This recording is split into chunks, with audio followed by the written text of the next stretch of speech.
Hello, this is Hayato. Today I'd like to talk about what happens if you fall in your trip to Japan. There are many videos that talk about how to avoid mistakes, but not many videos that talk about what happens if you fail, so I want to talk about that. The first is about accommodations. If there's a popular season or event, there's a good chance that the accommodations are fully booked.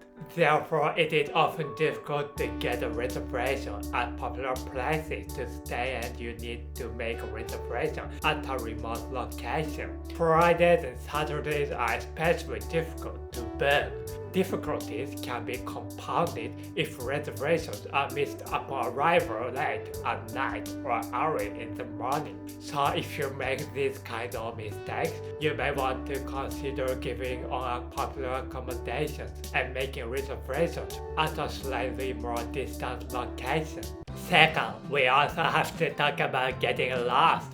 Japan's urban areas are full of complex and densely packed streets and train stations, making it easy to get lost when you are new to a place. Getting lost and being late for a scheduled event can have a major impact on your trip. If you are significantly late, you may have to leave ahead of time if you are booked on some kind of tour. Also, if the hotel is out of business hours, the reception desk may be closed and you may have to call the emergency contact. Therefore, it is important to call ahead when you know you will be late. Let's go next. Third, there are problems caused by communication. In many places in Japan, English is not widely spoken, and language barriers can cause misunderstandings and failure to obtain correct information. For example, you may order something different from what you intended at a restaurant, or you may ask for directions that are not what you intended. However, I don't think we need to worry too much about this issue.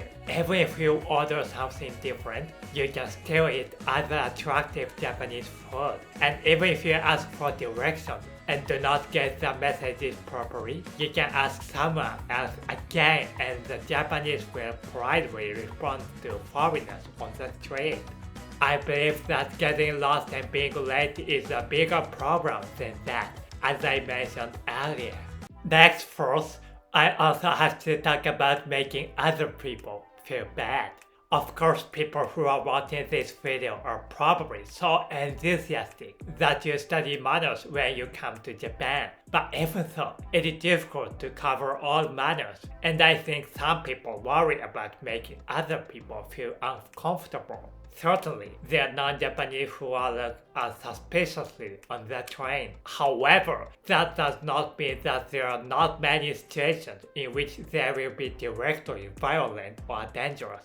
Of course, that does not mean that you should be totally unconcerned about local manners. And there are people who will occasionally happen to you if you do something very bad. But I do not think you need to worry too much about it. Fifth, there is the issue of health. If you are not used to the Japanese climate and food culture, you may fall ill, and in that case, you will probably go to a hospital. However, there are many medical institutions in Japan, such as hospitals in town operated by old men, and English is often not spoken at such institutions. Therefore, you may not be able to accurately convey your symptoms. In that case, you may need a translator. However, for a common cold, medical treatment is available for 10,000 to 20,000 yen at the most, even without a cheap insurance cost. Also, there are those who worry about getting sick to their stomachs by eating foods that are not good for them. But to be honest, hygiene in Japan is very good, so there's not much chance of that happening. But of course, be careful when eating raw foods such as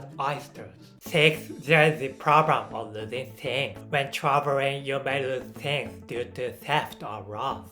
Of course, you will not get your things back if they are stolen. But if they are lost, you can often go to the police station or a train station and someone will report it to you. For example, I have lost my wallet more than 10 times in my life, and about 70% of them have come back with the contents intact. It is very kind of them not to take anything out of it. I think this is a very good thing about Japan. Therefore, please don't give up immediately after losing something, but go to the place and ask about it. It is quite possible to find it unexpectedly. How was it? There may be many people who say, I'm afraid of making a mistake when I come to Japan. However, as I mentioned before, even if you make a mistake, it can be managed. Therefore, I would be happy if you could come to Japan without being afraid of making mistakes. Thank you very much for watching this video. See you the next time!